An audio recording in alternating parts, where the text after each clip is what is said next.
Hello students, कैसे हो बेटा? सभी उम्मीद है सभी अच्छे से होंगे और पढ़ाई भी अच्छे से कर रहे होंगे, ठीक है ना।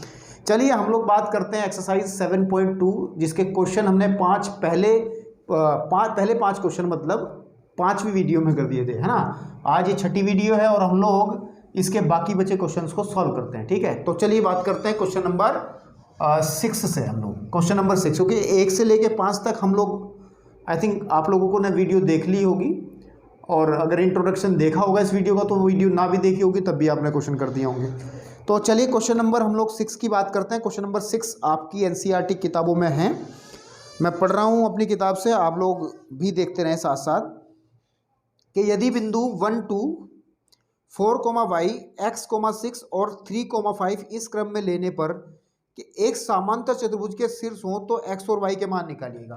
मतलब उसने कहा है समांतर चतुर्भुज को कॉन्सेप्ट जो है वो मैं बता दे रहा हूँ। ये चतुर्भुज आपके पास में इस तरीके का समांतर चतुर्भुज होता है, ठीक है। समांतर चतुर्भुज की खास बात ये होती है कि उसकी आमने सामने की भुजाएं, ठीक है ना, वो समांतर होती हैं। ये इसके समांतर है, ठीक भाई, ये इसके समांतर है। तो भाई साहब कह रहे हैं कि अगर यदि बिंदुओं को क्रम से ले लिया जाए, क्रम से मतलब मैं कहूँ कि अगर ये ए है और ये बेटा बी है, ये सी है और ये डी है, तो ए, व्हाट इज ए? ए हमारे पास में है 1,2, ठीक है ना, 1,2 क्रम से ले रहा हूं मैं, और 4, ठीक है आपके पास में, और है x,6, सी का जो है वो है x,6।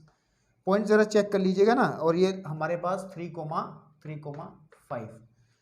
तो ये कह रहा है कि अगर ये एक समांतर चतुर्भुज है, ये कैसा चतुर्भुज है? समांतर, ठीक भाई, समांतर चतुर्भुज है।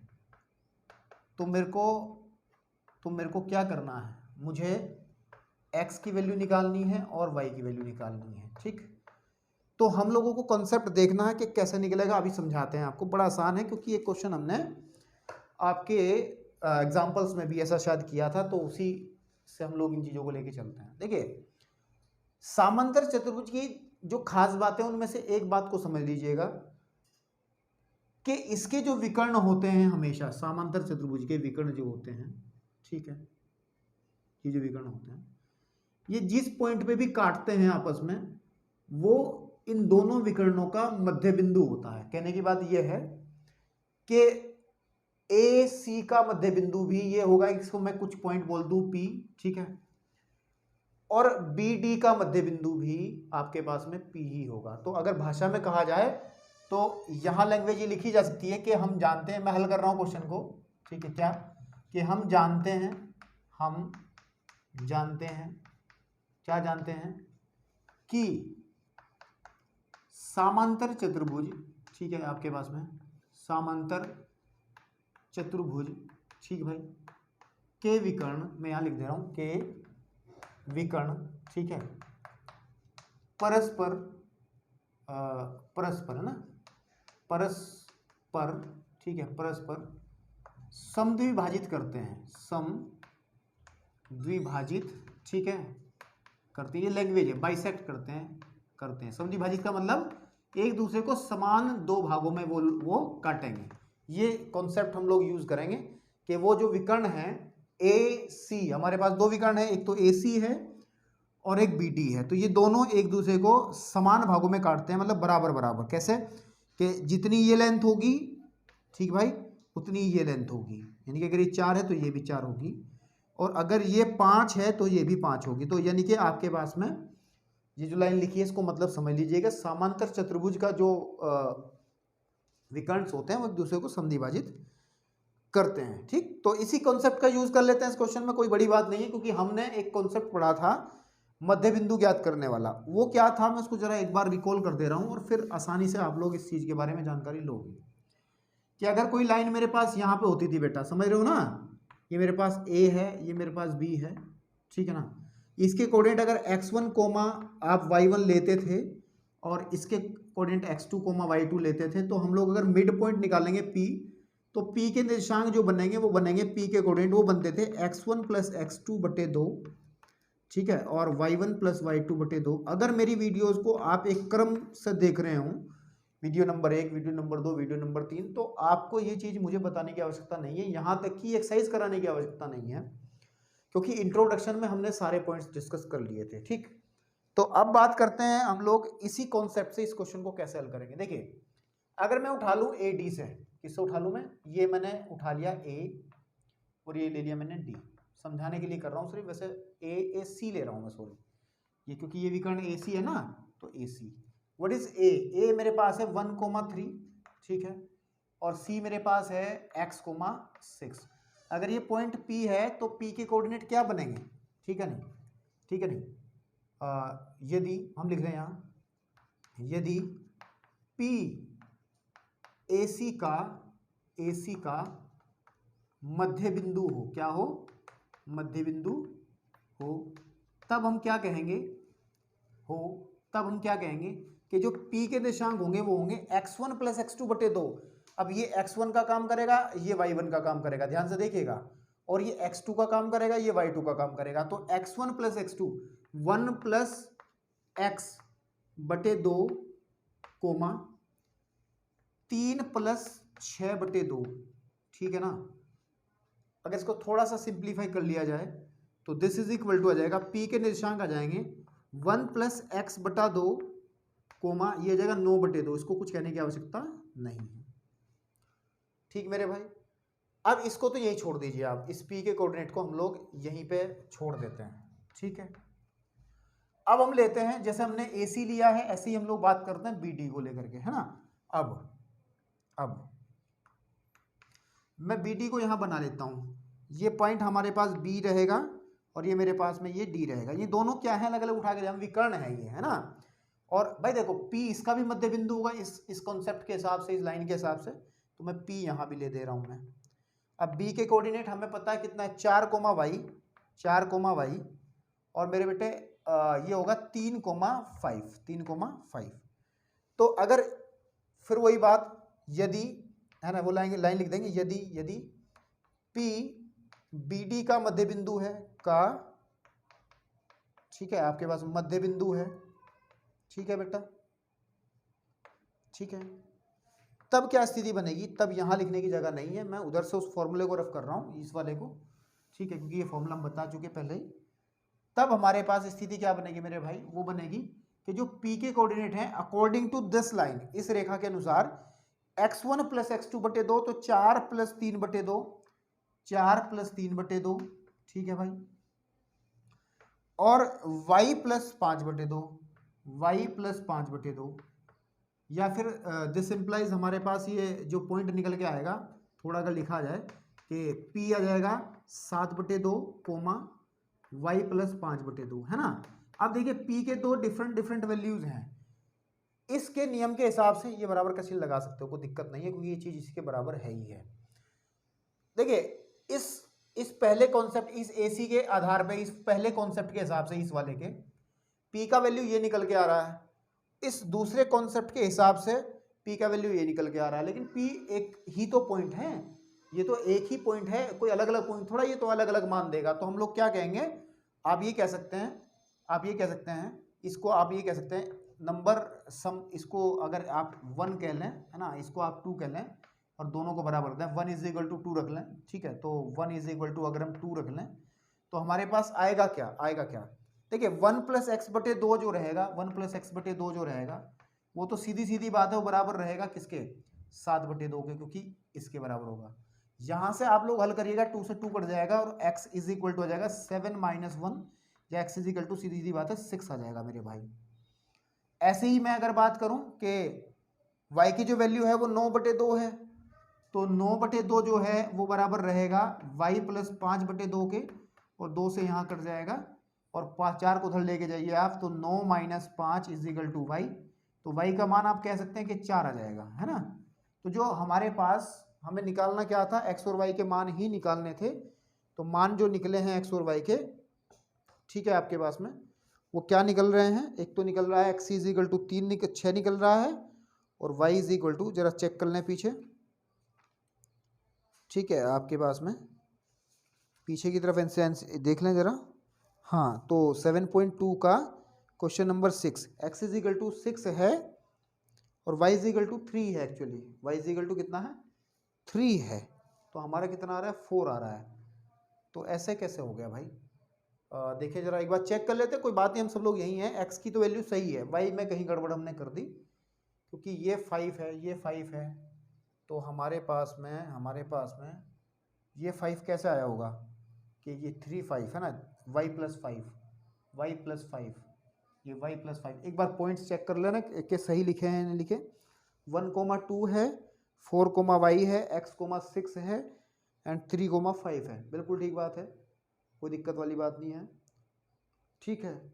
अब यहाँ भी देख लो, अगर हमने जो किया था x1 प्लस x2, यहाँ पे x, 1, अरे अरे अरे देखो कितनी बड़ी मिस्टेक की है कि 1,3 लिख दिया है हमने, पता नहीं क्या दिमाग कई बार आउट हो जाता है, ये 1,3 नहीं है मेरे भाई, ये हमारे पास 1,2 है, तो यहाँ 1,2 लिखा जाएगा, और जब ये 1,2 आएगा तो यहाँ पे ये 2 + 6 आएगा, या फिर इसको कहेंगे हम 8 आ जाएगा, यहाँ 8/2 है ना, 8/2 को सिंपली हम लोग यहीं पे 8/2 को अगर थोड़ा सा इसको थोड़ा बराबर करके लिख लें तो p आ जाएगा 1 + x/2, ये 4 आ जाएगा, सीधी सीधी बात है। फिर हम लोग क्या करेंगे, फिर हम सीधी बात है यहाँ पे हम लोग 4 भरेंगे, है ना, ठीक, 4 भरेंगे, 4, ठीक है, और फिर यहाँ ये कटेगा नहीं, 4 दूनी 8 is equal to y plus के 5, और y को उधर लेके आएंगे तो 8 माइनस के 5 इज इक्वल टू y, या y इज इक्वल टू हमारे पास में 3, ठीक है। तो मतलब ये है कि बात थोड़ी सी बात मिस्टेक हो सकती है, कभी भी हो सकती है, हम लोग मैथमेटिक्स के क्वेश्चंस करते समय ये छोटी छोटी मिस्टेक्स कर सकते हैं, कोई बड़ी बात नहीं है। अगर बड़ी बात वहाँ है कि अगर आप क्वेश्चन को कर रहे हो और गलती नहीं ढूंढ पा रहे, गलती वही ढूंढ पाएगा जिसको क्वेश्चन करना आएगा, यानी कि उसको पता है कि कहाँ पे फॉल्ट हो सकता है, ठीक है ना। तो कोई बड़ी बात नहीं है, हो सकता है ऐसा कभी कभी, तो ये हमारे साथ हुआ है, तो आप लोग ध्यान रखिएगा क्वेश्चन को नोट करते समय, ठीक है। तो क्वेश्चन नंबर हमारा 6 क्लियर हो चुका है, क्वेश्चन नंबर 7 की तरफ बढ़ रहे हैं हम लोग, तब तक इसको वीडियो को पॉज करके आप लोग नोट कर सकते हो, कोई दिक्कत नहीं है। चलिए क्वेश्चन नंबर 7 की बात करते हैं। 7 में क्या कहा है एक्चुअली, आप अपनी किताबों में देखिएगा कि बिंदु ए के निर्देशांक ज्ञात करने हैं, ठीक है, बिंदु ए के निर्देशांक ज्ञात करने हैं, ठीक, जहां ए बी एक वृत्त का व्यास है, ठीक है। तो एक वृत्त है मेरे पास में, सीधी सी बात है, एक हमारे पास क्या है बेटा, वृत्त है, ठीक है, ये क्या है, एक वृत्त है, और इसमें क्या कहा है, ए बी एक वृत्त का व्यास है। सपोज कर लो ये वृत्त का व्यास समझते हो ना, वृत्त के व्यास पे ही केंद्र स्थित होता है, ये ए है मेरे भाई, और ये हमारे पास क्या है, बी है, ठीक ठीक भाई। हमें कह रहा है कि जिसका केंद्र 2,-3, ये जो केंद्र है, अगर इस केंद्र को मैं C कह दूं, C फॉर सेंटर, तो ये C अगर पॉइंट हमारे पास 2,-3 है, और तथा B के निर्देशांक, इस B के निर्देशांक जो दिए हैं वो दिए हैं 1,4, तो मेरे को इस A के निर्देशांक निकालने हैं, A के, और मैं मान रहा हूं कि X के निर्देशांक, A के निर्देशांक x, y है, ठीक है। तो उसमें सवाल बड़ा सिंपल है, माना कर लेंगे हम लोग, क्या कर लेंगे, माना, ठीक है, ए के निर्देशांक, ठीक है, निर्देशांक जो हैं, ठीक है, वो x, y हैं, ठीक है। अब हम जानते हैं, ठीक है, नहीं हम जानते हैं, ठीक है, हम क्या जानते हैं, प्रश्नानुसार एक बात है, प्रश्न के अनुसार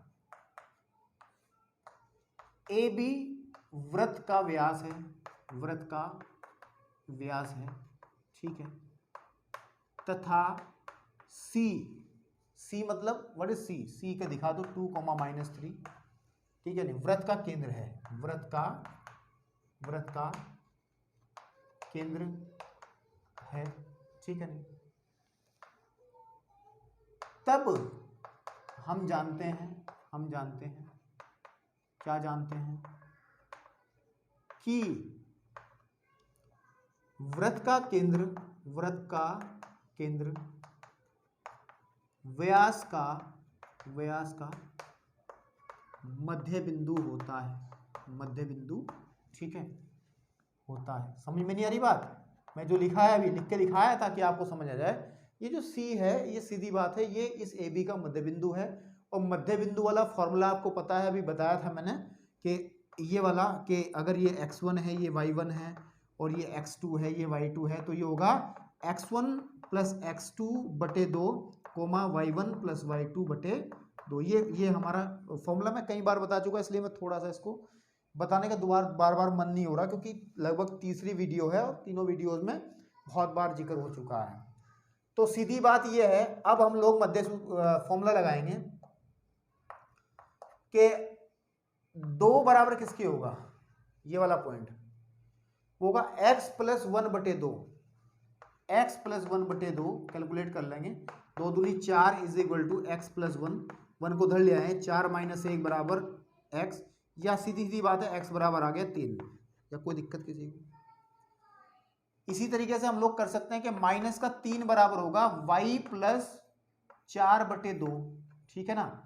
इसको उधर लेके आए, माइनस का 6 बराबर y प्लस 4, ठीक है। इसको उधर लेकर के आएंगे तो माइनस का 6 माइनस का 4 इज इक्वल टू y, या y इज इक्वल टू सीधा माइनस का 10, ठीक है।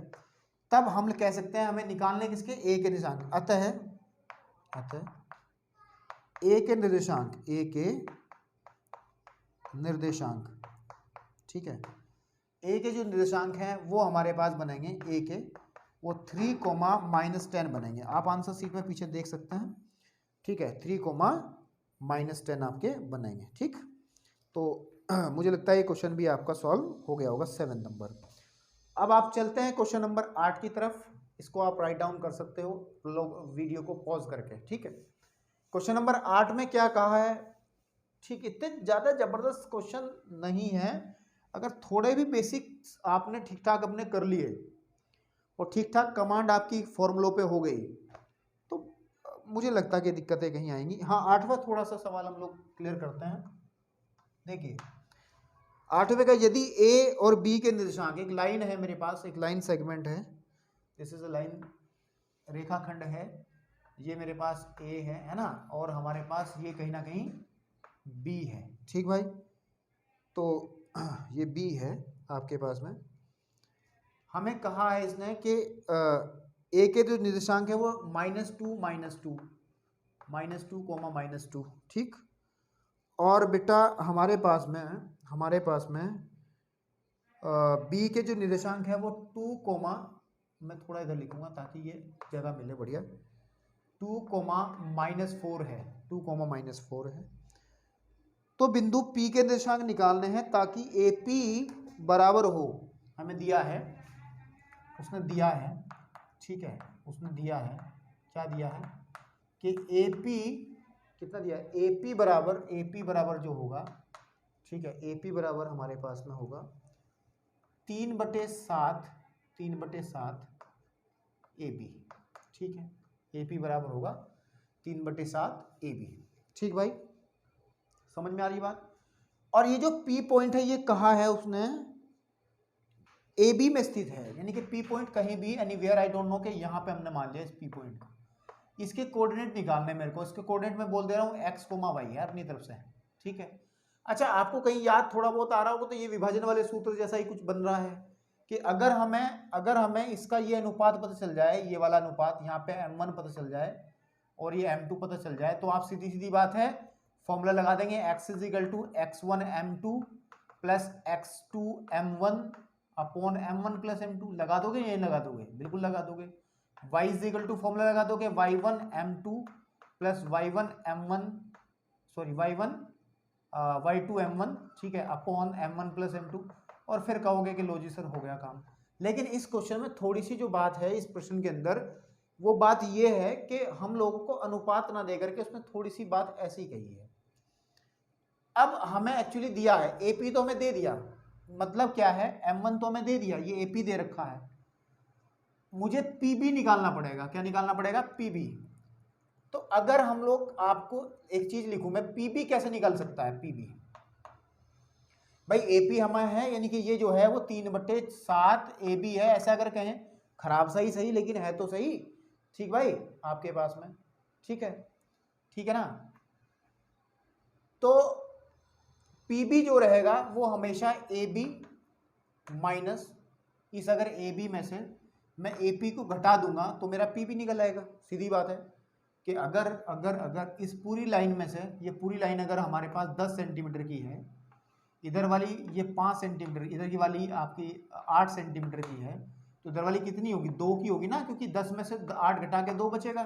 तो वही मैं काम कर रहा हूँ आपके सामने, ठीक है, उल्टा बोल दिया वैसे मैंने, कि अगर ये 10 सेंटीमीटर की है, अगर इधर वाली मान के चलो कि 2 की है, तो इधर अगर निकालना हो तो 10 में से 2 घटा के 8 ही निकाल पाओगे, जो कि मैंने किया है कि ए बी में से ए पी घटा के, ए बी में से ए पी घटा के हम लोग वो निकाल सकते हैं।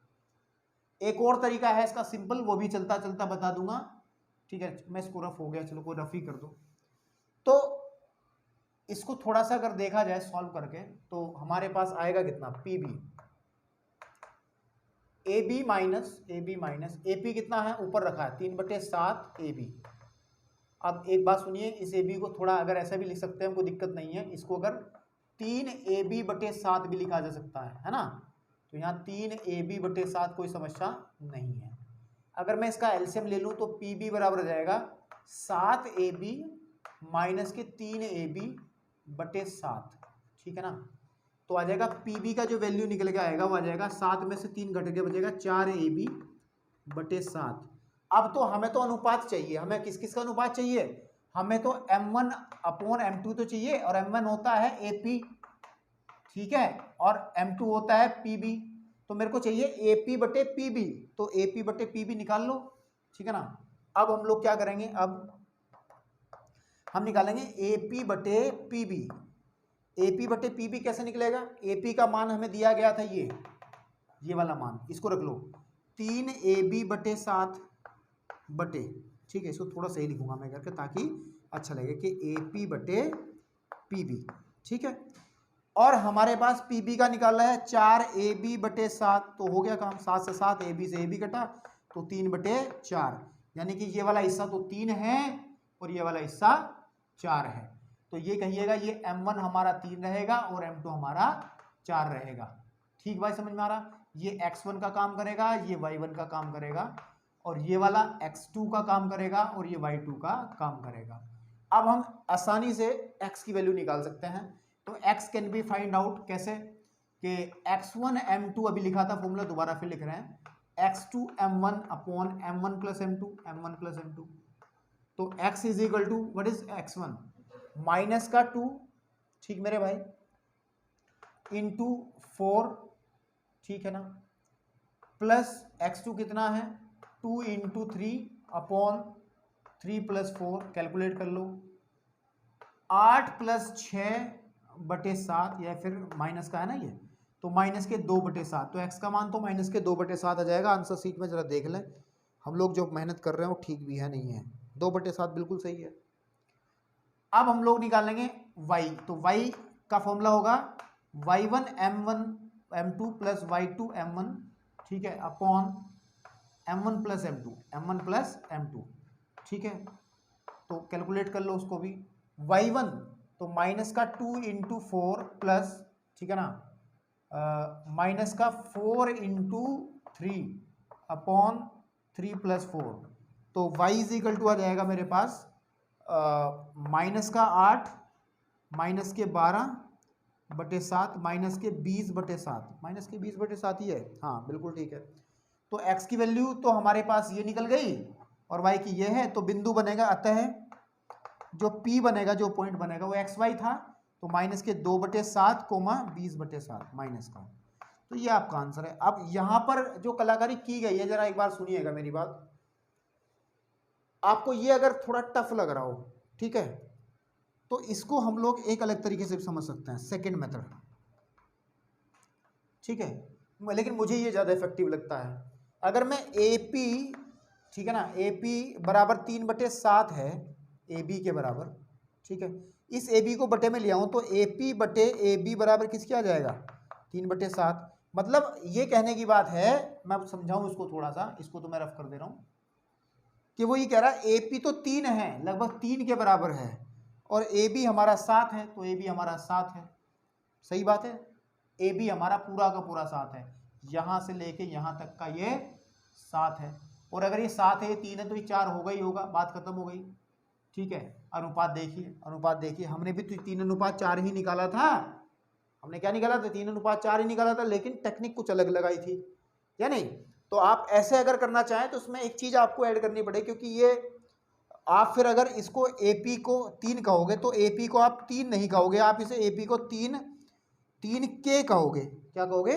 3K। क्योंकि ये सरल अनुपात जो होता है वो सिंपलेस्ट फॉर्म में होता है, सरलतम रूप में होता है ना।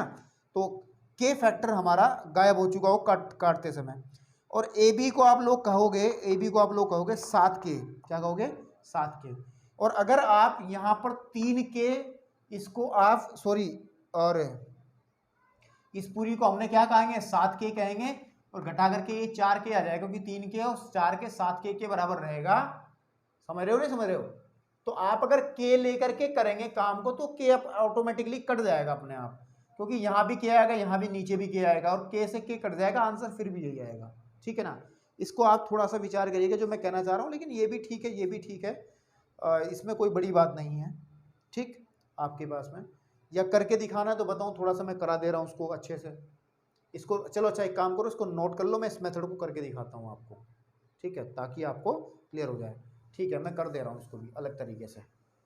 ठीक है, अब मैं ये कैलकुलेशन यहाँ पे ये वाली, ठीक है, और ये कैलकुलेशन बाद ही मैं करके दिखाऊंगा आपको। चलिए मैं उसको अलग तरीके से करके दिखाता हूँ। Second method, option second. ठीक है, हमें कहा गया है कि जो AP बराबर है वो है कितना है बेटा? 3/, भूल ना लगे मुझे, वो है 3/7 AB। 3/7 AB के बराबर है, राइट। 3/7 AB के बराबर है। तो अगर मैं करूं कि AP/AB बराबर हम ले लेंगे कितना? 3/7। यहाँ से अगर मैं AB का मान लिखूं, क्योंकि AP बराबर 3 है, तो हम इसे 3 नहीं कह करके 3K कहेंगे। और AB को हम कहेंगे बेटा कितना? AB को हम लोग कहेंगे 7K, राइट। और अब हम लोग कौन सा हिस्सा निकालेंगे? इसका कौन सा हिस्सा निकालेंगे? PB। और PB बराबर होगा मेरे पास, PB बराबर होगा मेरे पास में कितना? PB मेरे पास हो जाएगा AB माइनस AP, यानी कि 7K माइनस 3K। तो या फिर PB जो बनेगा वो बनेगा 4K। कितना? 4K। तो अब हम लोग अगर देखें इस AP और इस PB का अनुपात निकालें, AB/PB बराबर आ जाएगा 3K/4K, और K से K कट गया तो 3/4। बात वही है, सवाल उसी तरीके से कर लेंगे जैसे अभी किया था। ये 3 है, ये 4 है, AP/PB हमारा 3 4 ही है, तो कोई समस्या नहीं है। मतलब मैं इसलिए करा कि आप लोगों को लगे कि अभी कि सर ने बहुत थोड़ा टिपिकल बना दिया क्वेश्चन, तो आप ऐसे सिंपल कर सकते हैं, नॉट बिग डील। इतनी बड़ी रॉकेट साइंस नहीं है कि ये चीज़ें समझना है ना। अगर आपने अच्छे से वीडियोस कंटिन्यू देख रहे हैं तो ये चीज़ें सब आप अपने माइंड से ही कर लोगे, इसको इतना कंफर्म है। तो चलिए क्वेश्चन नंबर 9 की तरफ मूव करते हैं, है ना। क्वेश्चन नंबर 9 की तरफ। 9th में क्या कहा इन्होंने? ये कह रहा है कि बिंदुओं 2, -2 B है 2, 8 को जोड़ने वाले रेखाखंड को 4 बराबर हिस्सों में। हाँ ठीक है, ओके। तो ये समत्रिभाजित वाला सवाल जैसे एग्जाम्पल नंबर किए थे ना, हमने एग्जाम्पल किए थे कुछ एक्सरसाइज में भी, कुछ क्वेश्चन हमने किया था, हमारे पास शायद पहले क्वेश्चन आया था दूसरा क्वेश्चन, तो इसी तरीके का क्वेश्चन है 9th क्वेश्चन। ठीक है आपके पास में। और हम लोग चलो इसको डायग्राम बना दे रहे हैं। यहाँ पे क्वेश्चन आपके सामने लिखा ही है। ये सपोज कर लीजिएगा ये A पॉइंट है एंड ये हमारे पास है B पॉइंट। ठीक है, इस A के जो निर्देशांक है वो -2, है, और इसके जो निर्देशांक है वो 2, 8 है। कितना है? 2, 8 है। मेरे को इस लाइन को 4 इक्वल पार्ट्स में डिवाइड करना है, 4 बराबर भागों में इसको काटना है। सीधी बात है, एक क्वेश्चन किया था समत्रिभाजित 3 भागों में तोड़ने वाला, उसमें हमने 2 पॉइंट लिए थे। भाई अगर किसी लाइन को 4 भागों में काटना है तो उसको दो जगह से, 3 जगह से नहीं, 2 जगह से नहीं, फिर हमें 3 जगह से कट करना पड़ेगा, 1 2 3, तब उसके हिस्से बनेंगे 1 2 3 4। मतलब इसमें हमें 3 पॉइंट कहीं लेने पड़ेंगे बराबर, मतलब एक बराबर अंतराल पे। सपोज कर लो यहाँ पे हमने P ले लिया, यहाँ पे हमने Q ले लिया, और यहाँ पे हमने तीसरा पॉइंट R ले लिया। अब मेरे को निकालने हैं PQR के निर्देशांक। ठीक भाई, ठीक है। अब इस सवाल को करने के लिए मैं आपको एक सजेशन दूंगा, बड़ा आसान रहेगा। चाहे तो देखिए आप एक काम भी कर सकते हैं डायरेक्ट कि देखिए अगर हम लोग क्यू के निर्देशांक निकालना, सीधी बात है, एक ऑप्शनल तरीका, क्यू के निर्देशांक कैसे बने, क्योंकि क्यू जो है अगर मैं इनको भूल जाऊं, इनको मैं भूल जाऊं, ठीक है ना, आपके पास मैं इसको भूल जाऊं, इसको मैं भूल जा रहा हूं, तो ये इनका मध्य बिंदु बनेगा। तो यानी कि -2 + 2/2 कोमा, ठीक है ना, x1 + x2 बटे 2, और फिर आ जाएगा 2 + 8 बटे 2। तो यानी कि ये आ जाएगा सॉल्व करके 0,5। तो इसके कोऑर्डिनेट तो आ गए 0,5, ठीक है ना, कितने आगे 0,5। अब जब इसके कोऑर्डिनेट 0,5 आ रहे हैं मेरे बेटे, तो इसके कितने आ जाएंगे, ये भी मध्य बिंदु बनेगा इनका। ये कैसे निकलेगा, P बताइए, P बनेगा -2 + 0/2 कोमा 2 + 5/2, ठीक है। तो आ जाएगा ये P के कोऑर्डिनेट आ जाएंगे -1,7/2, ठीक है।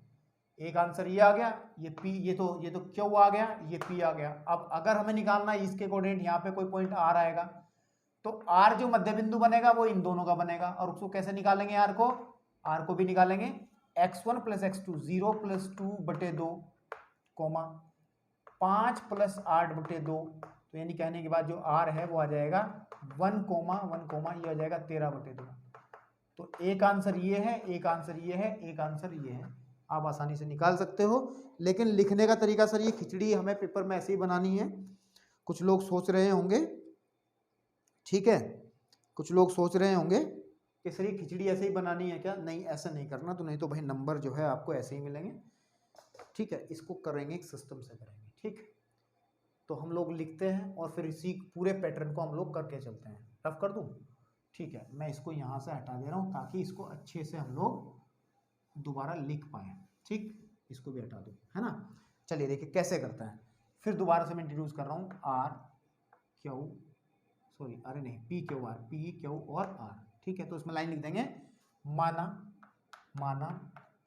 बिंदु, ठीक है, नहीं बिंदु P, Q तथा R रेखाखंड AB को समान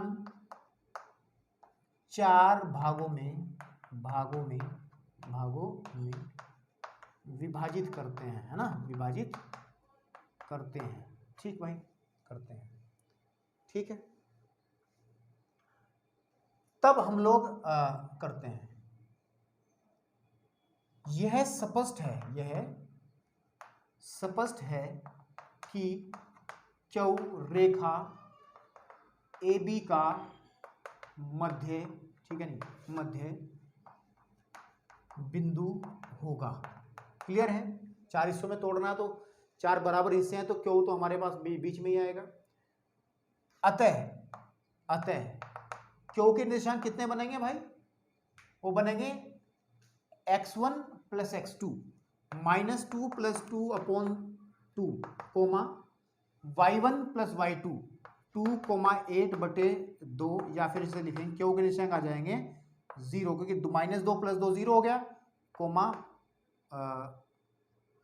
10/2 5, ठीक। तो क्यू आपके पास में आ गया कितना, क्यू 0,5 आ गया, एक पॉइंट हमने निकाल लिया। अब बिंदु P हमारे पास रेखाखंड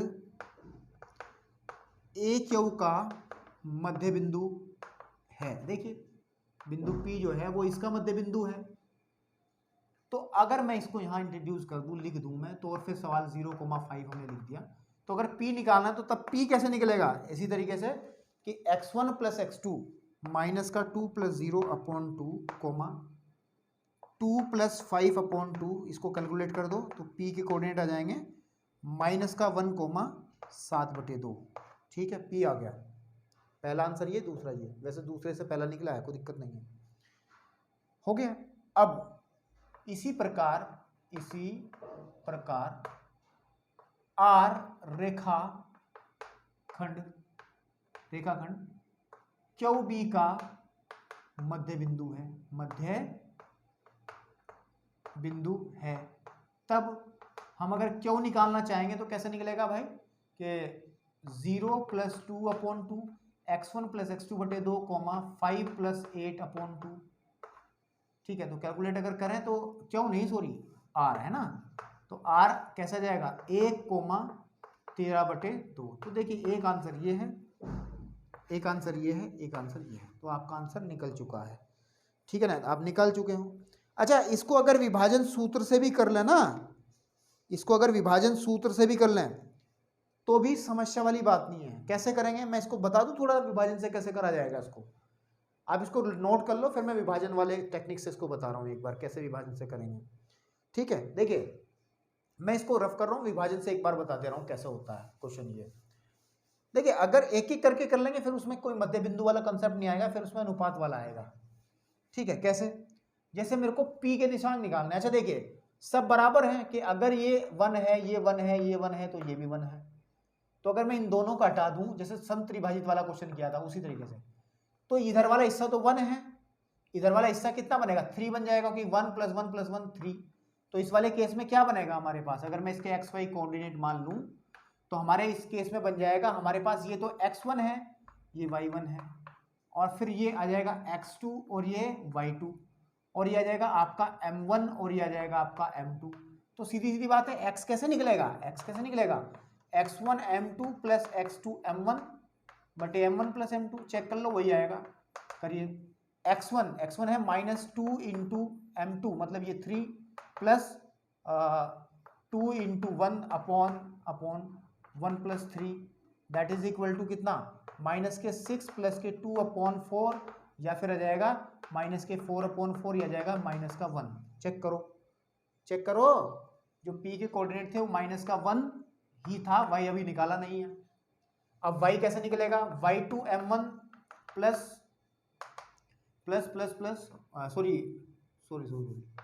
y1 m2 + y2 m1, ठीक है, अपॉन m1 + m2, तो लगा दीजिए भाई, कैसे निकलेगा हमारे पास में कि 2 × 3 प्लस 8 ×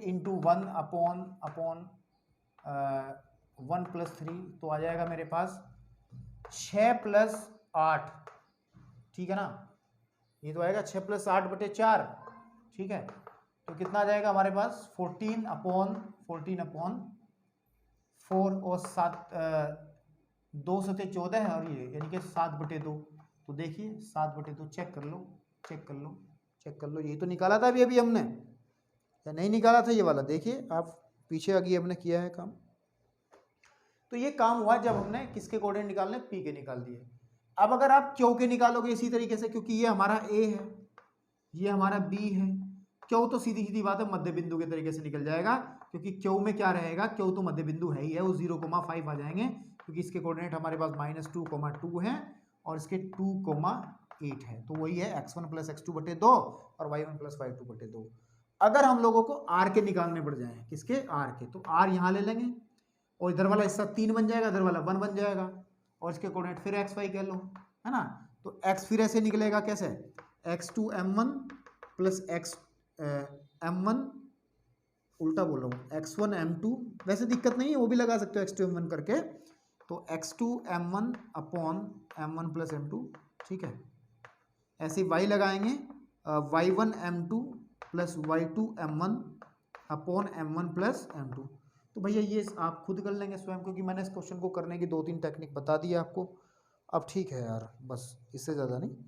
क्वेश्चन करते हैं हम लोग 10, कौन सा करते हैं 10, और फिर ये एक्सरसाइज का जो है समापन समारोह होगा फिर, ठीक है, फिर आप लोग एंजॉय करना। नेक्स्ट वीडियो में हम लोग इंट्रोडक्शन की बात करेंगे नेक्स्ट एक्सरसाइज की। तो 10th क्वेश्चन में क्या कहा है, 10th क्वेश्चन को मैं थोड़ा बता दे रहा हूँ, क्वेश्चन 10 में दम नहीं है वैसे।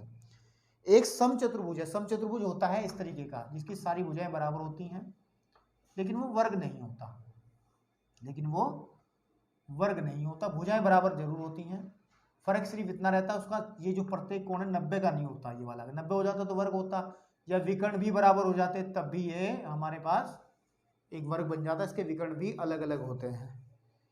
एक समचतुर्भुज का क्षेत्रफल ज्ञात करना है, ठीक भाई, निकाल दूंगा अभी, जिसके शीर्ष क्रमशः हम कहते हैं इसको ए कह दें, इसको बी कह दें, इसको सी, इसको डी, और ए के शीर्ष दिए हैं इन्होंने, क्रम से मान लेंगे 3,0 मेरे बेटे, और ये 4,5, ठीक है ना, और फिर है माइनस का 1,4, और लास्ट वाला है माइनस का 2,-1, ठीक है। और साथ ही साथ इन्होंने हथियार दे दिया इसको खत्म कैसे करना है। सम चतुर्भुज का जो क्षेत्रफल होता है, सम चतुर्भुज, ठीक है, का जो क्षेत्रफल होता है वो होता है 1/2, ठीक है, नहीं आपके पास में फॉर्मूला दिया गया है इन्होंने संकेत में ही, विकर्णों का गुणनफल, विकर्णों की लंबाई का गुणनफल, ठीक है, गुणनफल, ठीक है, गुणनफल। तो अब सीधी बात है, बस बात खत्म हो गई। इसको लिखेंगे 1/2, विकर्ण कौन कौन से हैं, AC गुणे AC गुणे BT। तो बस आप पहले AC निकालिए। AC कैसे निकलेगी, डिस्टेंस फॉर्मूला, इस चैप्टर का सबसे पहला सूत्र दूरी वाला सूत्र, इनके बीच की दूरी निकाल दोगे, और वो फॉर्मूला था, याद कर लें एक बार और, कि दूरी जो निकालने वाला फॉर्मूला था वो था x1 - x2 का whole square plus y1 - y2 का होल स्क्वायर। था नहीं था, बिल्कुल था। तो चलिए x1 y1 x2 y2, तो 3 माइनस -1 का होल स्क्वायर प्लस 0 माइनस 4 का होल स्क्वायर। तो बेटे कैलकुलेट कर लो, अंडर रूट में कितना आ जाएगा हमारे पास, यह जाएगा 4 का स्क्वायर 16 + 16, इसे मैं 4 अंडर रूट 2 लिख दूं, कोई दिक्कत है क्या। वर्ग मात्रक क्यों लिखा बता सकते हो कोई, क्योंकि अरे नहीं, वर्ग मात्रक थोड़ा ही लिखेंगे हम लोग, लंबाई है तो केवल मात्रक ही आएगी, कोई भी मात्रक सेंटीमीटर मीटर जो भी है, गलती कर दी मैंने, वह क्षेत्रफल वाले ही चक्कर में चला गया। अब AC निकाल लिया आसानी से, अब निकालेंगे हम लोग BD। क्या निकालेंगे, BD में आपके पास x1 y1 x2 y2, तो y2 - y1 का होल स्क्वायर प्लस 5 -1 - 5 का होल स्क्वायर। कैलकुलेट कर लो यार, ये 6 का स्क्वायर 36 + 36, यानी कि ये भी आ जाएगा 6 अंडर रूट 2, है ना, मात्रक। तो निकाल लो क्षेत्रफल इस वाले फॉर्मूले में। अतः सम चतुर्भुज का क्षेत्रफल, क्या बताया था उन्होंने, 1/2 विकर्णों की लंबाइयों की गुणनफल, तो यानी कि 4 अंडर रूट 2 गुणे 6 अंडर रूट 2। तो इसको अगर सही करें हम लोग, 4 × 24 गुणे 2/2, ठीक है, ये वाला 2 से 2 कट जाएगा, तो 24 वर्ग इकाई, या वर्ग मात्रक, क्योंकि क्षेत्रफल का मात्रक वर्ग सेंटीमीटर या फिर वर्ग मीटर वगैरह होता है। तो ये इसका लास्ट क्वेश्चन था, बस आज इसको यहीं रख देते हैं। अब एक्सरसाइज खत्म हो गई, हिम्मत से हम लोग, इसमें कम ही काम बचा है, और अगली जो एक्सरसाइज है 7.3 उसका इंट्रो और एक्सरसाइज एक ही साथ लेके आएंगे, क्योंकि कम काम है, ठीक है। तो चलिए आज इतना रखते हैं, नेक्स्ट वीडियो में आपको फिर से दर्शन देंगे। धन्यवाद।